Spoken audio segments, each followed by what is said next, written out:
7 de la mañana con 38 minutos. El alcalde Claudio Castro, alcalde de Renca, llamó la atención en Twitter el miércoles cuando se unió a otros alcaldes como Germán Codina, como Carolina Leitao, que aparecían entrevistados en el diario La Segunda, por un reclamo de una supuesta inequidad, o una inequidad más bien palmaria, más bien evidente, en términos de la cobertura y de los recursos destinados a seguridad a partir de hechos delictuales. El alcalde Claudio Castro está acá en el estudio de Tele 13 Radio. Claudio, muchísimas gracias por la gentileza de estar acá. Gracias por la invitación, Iván. A ver, partamos en orden. Esto surge a partir de el incidente el video viral de un lanzazo en Manquehue con Kennedy, básicamente, ¿no? Así es. El límite de Las Condes y Vitacura. Se viralizó, esto fue el día martes, si no me equivoco, se viraliza en la estrategia comunicacional, además del alcalde Lavín, ¿cierto? Él va al lugar, muestra un video.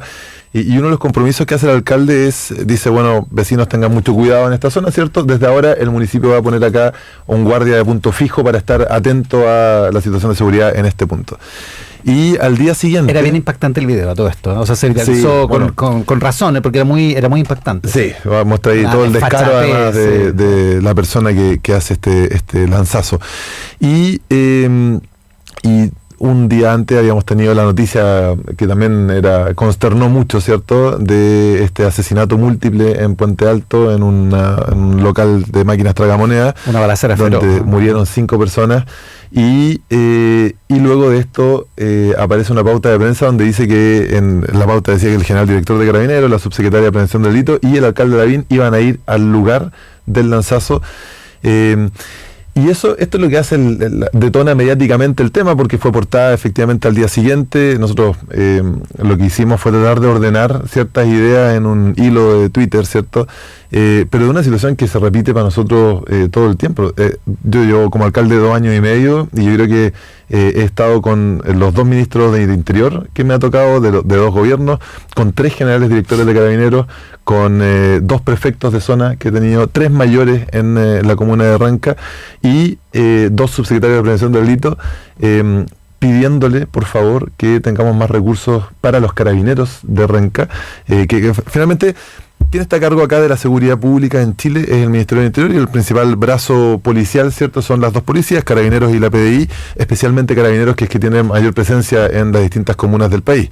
Pero la distribución de recursos entre Carabineros es muy desigual. Entonces, finalmente, vecinos que se ven enfrentados a algún problema de inseguridad, incluso flagrante, terminan llamando a la municipalidad para decirnos, oiga, no nos contestan el 133, ¿qué pasa? Desde ahí viene, me imagino que todos los alcaldes hemos pasado por lo mismo, una solicitud, ¿cierto? Primero que todo, de ver qué hacemos para poder apoyar. Por ley, nosotros desde el año 2015, las municipalidades tenemos que tener lo que se denomina la Dirección Comunal de Seguridad Pública, con un plan comunal de seguridad pública, que es una ley que, como otras leyes que se han hecho en el Congreso, le ofrece o le asigna responsabilidades a las municipalidades, en este caso tener esta dirección y trabajar en temas de prevención, pero no recursos. Entonces, hay muchas municipalidades al día de hoy que ni siquiera, aunque por ley deberían tener esta dirección de seguridad, no la tienen. ¿Por qué no tienen cómo? Porque no tienen los recursos para implementarla. Nosotros el año 2017 logramos contratar a un director comunal de seguridad. El año 2018 logramos, haciendo esfuerzo, esto significa dejar de financiar otras cosas, instalamos una central de cámaras de televigilancia, tenemos 22 cámaras en Renca y 7 vehículos. Le pusimos vehículos de prevención comunitaria. Hemos hecho un esfuerzo tremendo por hacer una distinción también de lo policial, porque lo que nos piden los vecinos y vecinas es, oiga, si no está Carabinero, que venga un tipo y que sea capaz de detener. Que son los que puso Lavín hace un montón de años en Las Condes, digamos, y que se replicaron un montón en varias comunas. Así es, pero que no tienen atribuciones policiales. No, pues acuérdate que el año pasado hubo un boom en algún momento de alcaldes que anunciaban las policías comunales, que eran ex policías que podían portar armas. Eso se decretó por el Ministerio del Interior como algo que era inconstitucional, ¿cierto? Se ratificó más bien. Pero el estándar hoy día en seguridad pública, y que en esto ayudan mucho los medios de comunicación, lo pone Las Condes. Lo que vemos nosotros todos los días, todos los vecinos de todas las comunas del país, es las noticias donde aparecen las persecuciones en Las Condes, que no son hechas por carabineros, son hechas por los guardias de seguridad, que tienen además una cámara, ¿cierto?, que cruzan en algunos casos distintas comunas, que tienen drones, que tienen flotas gigantescas de vehículos. Y nosotros los alcaldes podemos entender, hay un debate cierto grande en Chile que tiene que ver cuánto gasta el Estado por habitante en distintas comunas. La comuna de Las Condes cuadruplica en recursos por habitante lo que tenemos nosotros en Renca. Recursos propios también. Recursos propios, sí. Y mucho más, que Puente Alto es mucho más. Puente Alto es una de las comunas que tiene menos per cápita en la región metropolitana. Lo que es inentendible es que esa diferencia, ¿cierto?, esa desigualdad sea no solamente replicada, sino que en algunos casos profundizada por el Estado. Esto no tiene que ver con el gobierno, tiene que ver con el Estado a nivel central, que incluso cuando hay comunas que tienen más recursos para prevenir el delito en este caso, le asigna, y esto lo conocimos nosotros por datos que solicitamos a través de Transparencia, el año 2018, 11 vehículos policiales a Las Condes. O sea, Carabineros le entrega 8 radiopatrullas y 3 Carabineros Central, digamos, le entrega a las comisarías de Las Condes 11 radiopatrullas, 3 furgones, mientras... ¿Y Renca? En Renca nos entregó una. Nosotros tenemos 5 cuadrantes en Renca y 4 radiopatrullas. O sea, ni siquiera hay una radiopatrulla por cuadrante. Y esto es... Nosotros no somos la comuna que está peor en esta distribución. Y ahí hay inequidad, dices tú. Hay inequidad. Y esto lo empezamos a trabajar nosotros en el sector poniente de Santiago. Carabineros se divide por prefecturas. O sea, nosotros nos toca la prefectura occidente, que tiene 5 comunas: Lo Prado, Pudahuel, Quinta Normal, Cerro Navia y Renca. Y nos dimos cuenta que el 2018 respecto del 2017 en nuestras comunas, los delitos violentos, que son los de alta connotación social, los delitos de robo con violencia y robo con intimidación, subieron en nuestra prefectura un 39% el 2018 respecto al 2017. Recuerda que el 2019 comenzó, a fines del 2018, hubo una encuesta donde el presidente incluso valoraba que el delito estaba bajando en Chile. Si uno hacía un doble clic en ese delito, en la región metropolitana estaba subiendo. Pero si hacía un doble clic en Santiago Oriente, el delito bajó, pero en Santiago Poniente subió. En Santiago Oriente, la misma categoría, estos son datos de Carabineros, 2018 respecto al 2017, los delitos de alta connotación social bajaron un 27%. Entonces, mientras en el Oriente bajaban los delitos un 27%, en el Poniente subían un 39%. Las comunas del Oriente tienen mayor capacidad para tener vehículos municipales dedicados a la seguridad. El Estado de Chile, a través de Carabineros, le entregaba a una de esas comunas 11 vehículos, mientras las comunas del sector Poniente, 1 o ninguno. Y tu hipótesis es, aumentan en el lado Poniente porque en el lado Oriente tienen más herramientas para perseguirlo. No es solo mi hipótesis, es la hipótesis de Carabineros. Carabineros tiene un mecanismo, nosotros todos los meses nos juntamos a lo que se denomina el STOP. Entonces nos convoca el prefecto de estas 5 comunas, en el caso nuestro, a los 5 alcaldes, y empezamos a ver cuáles son los números de los delitos. Los delitos siguen subiendo, están subiendo en el caso del Poniente menos que lo que subieron en el 2018, que fue un 39%, es muchísimo. Una tasa más moderada. ¿Y cuál es la estrategia que ocupa Carabineros? Es lo que yo he aprendido esto yendo a los stop, es la estrategia del copamiento. Ellos dicen cuál fue por comuna la cuadra donde hubo más delitos, y en esa cuadra el mayor o la mayor de Carabineros de la comuna respectiva se compromete frente a su superior, el prefecto, y dice: nosotros vamos a disminuir el delito en esta cuadra. ¿Y qué es lo que hacen? Copan. Llenan de Carabineros. Efectivamente baja el delito ahí, pero el delito se desplaza y se desplaza a otras cuadras. Entonces los stop se tratan de ir persiguiendo el delito dentro de cada comuna. Eso mismo que pasa en cada comuna pasa a nivel regional también, mientras el delito, o más bien Carabineros, copa el sector Oriente, y no solamente Carabineros, las comunas también, las municipalidades a través de sus vehículos de seguridad, el delito se desplaza. Y con muchísima preocupación nosotros vemos que no hay una estrategia a nivel de gobierno, ahora sí a nivel de gobierno regional y a nivel de Carabineros tampoco, para enfrentar esta situación. Al contrario, se ha normalizado que en Las Condes tienen un Carabineros por cada 570 habitantes y en Renca tenemos uno por cada 999, en Cerro Navia uno por cada 1200. Y eso debería ser más parejo, dices tú. Absolutamente. O sea, porque nosotros pedimos explicaciones, ¿cierto? Bueno, ¿por qué no hay más Carabineros en nuestra comuna? Y la respuesta es, bueno, alcaldes, acá hay un algoritmo que es muy complejo, casi que ustedes no lo entenderían. Nosotros somos los profesionales del delito, ¿cierto? O del enfrentar el delito. Y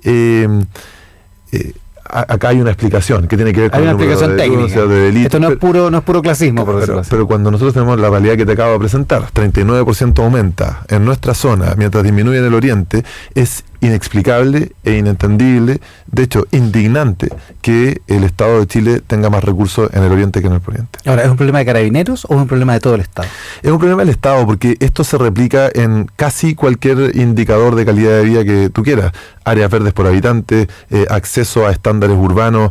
Hace poco nosotros levantábamos este tema de la misma línea de metro que une Vitacura con Renca, ¿cierto? Tiene todo el costo de la línea de metro, que es la cochera, está en Renca y en condiciones que no nos aseguran un estándar de calidad de vida. Todo el costo, toda la externalidad, digamos. La externalidad negativa, digamos. Claro. Las autopistas se construyen de manera distinta. Nosotros en Renca tenemos 4 autopistas que están en superficie con un estándar muy malo, ¿cierto? Es muy difícil cruzar la autopista de hecho, es inseguro cruzar la autopista por las pasarelas que existen, y vemos cómo el Estado, además de la concesión, ¿cierto? En el caso de Américo Vespucio Oriente 1, AVO 1, subsidia esta construcción con $400 millones. Es inentendible. El metro se extendió desde Escuela Militar hasta los Dominicos. El problema es que es entendible, lo inentendible es lo otro. O sea, lo entendí. Está bien hacer. Ojalá que fuese así en todos los lugares. Así debe ser en todos lados. Por eso hemos tratado de ser, yo creo que todos los alcaldes bien cuidadosos. Esto no es contra el alcalde Lavín, no es contra el gobierno de turno.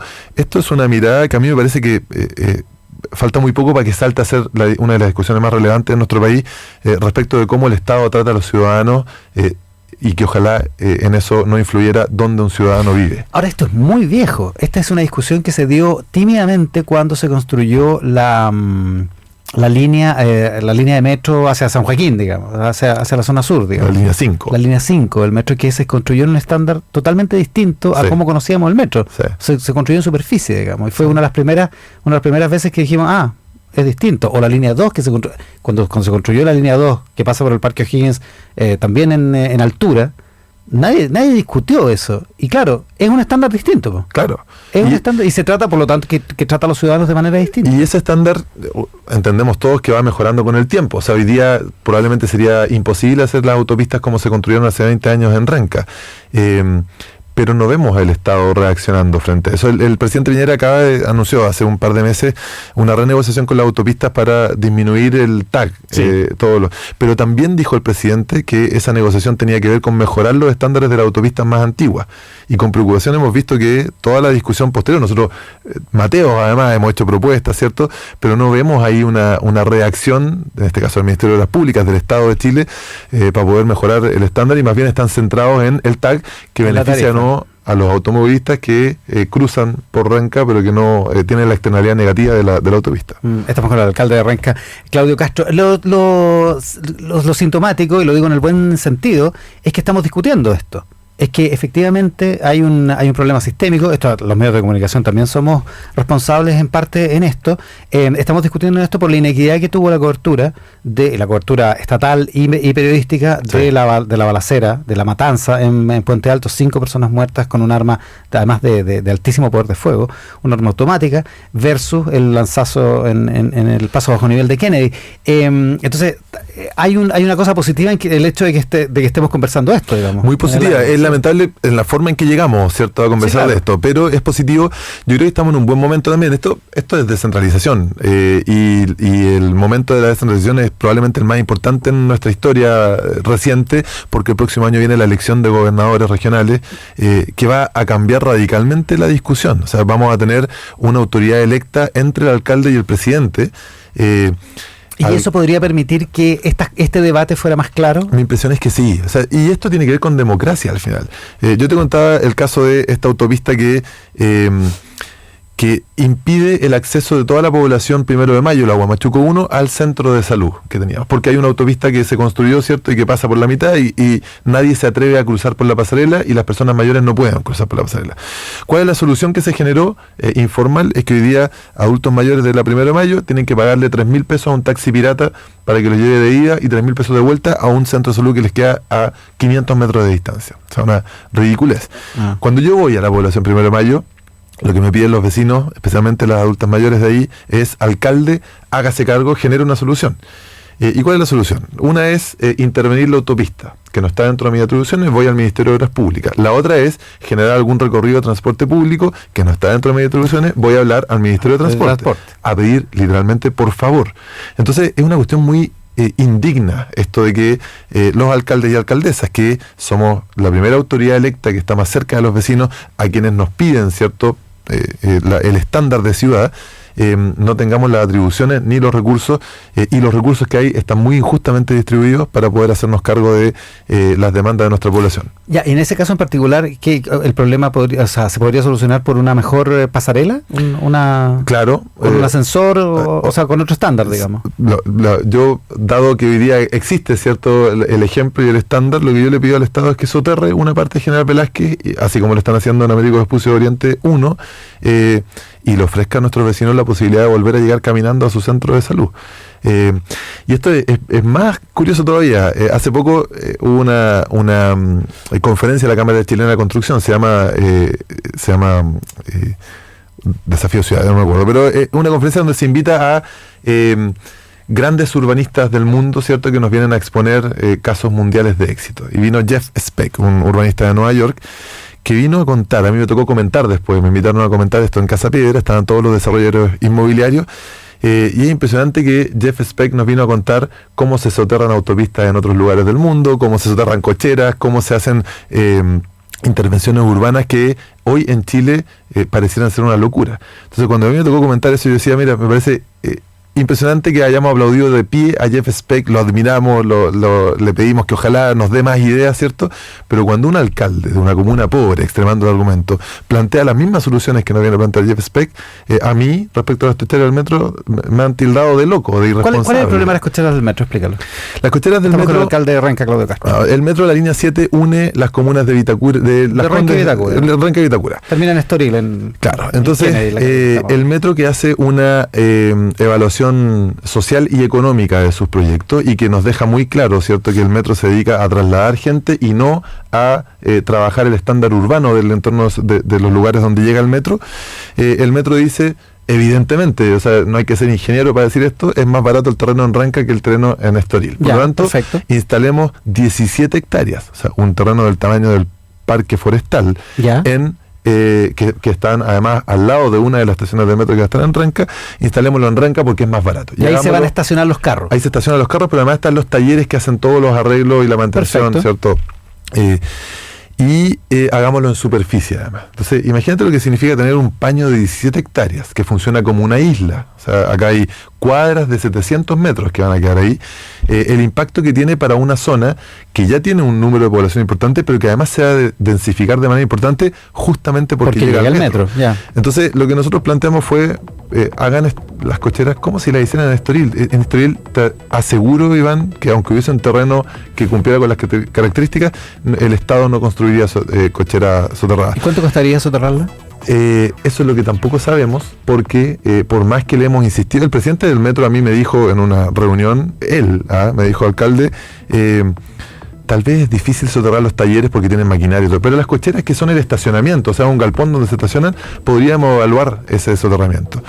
2 días después, el metro licitó la ingeniería fina de detalle de las cocheras en superficie. O sea, además nos sentimos engañados y hay muchos alcaldes que se sienten engañados, pero no nos han dicho cuánto cuesta. Entonces es una discusión, si bien han respondido columnas, ¿cierto? Formalmente no nos han dicho cuánto cuesta. El asunto es que todas las cocheras del metro que están en superficie, en distintas comunas, en Puente Alto, en la Maestranza de San Eugenio, en Ñuñoa y en otras comunas, todas han sido calificadas ambientalmente. De hecho, en algunos casos han restringido el horario de funcionamiento porque tienen ruido y tienen vibraciones. Entonces, ¿por qué llegan a Renca? O está bien, si llegan a Renca, yo entiendo que el metro requiere cochera, esto no se trata de que no haya, pero que las construyan un estándar. Entonces la respuesta es muy injusta, porque la respuesta es, oiga, no sea irresponsable, porque con esa plata, imagínense la cantidad de cosas que podríamos hacer en otros lugares. Bueno, nadie hizo esa pregunta cuando el Estado invirtió 400 millones de dólares para soterrar a Américo Vespucio Oriente, que además tiene reuniones el Ministerio de Obras Públicas casi todas las semanas con los vecinos de Vitacura para ver cómo va a quedar. Hay una aplicación que, insisto, a mí me parece espectacular, para ver cómo está la salud de los arbolitos que están en el bandejón central de Vespucio, porque están ahora en un vivero de la CONAF. Hay una aplicación para eso. Nosotros tenemos vecinos que perdieron acceso a su centro de salud. Entonces, en desarrollo urbano, en seguridad, lo que vemos es este Estado que se enfrenta de manera distinta y desigual a la población, y eso nos parece a nosotros que es una discusión central para el desarrollo democrático de nuestro país y que se vio muy reflejado en este episodio de la semana, hace 2 días. El alcalde de Renca, Claudio Castro, esta mañana en el estudio de Tele 13 Radio. Claudio, muchísimas gracias por la gentileza. Muchas gracias por la invitación.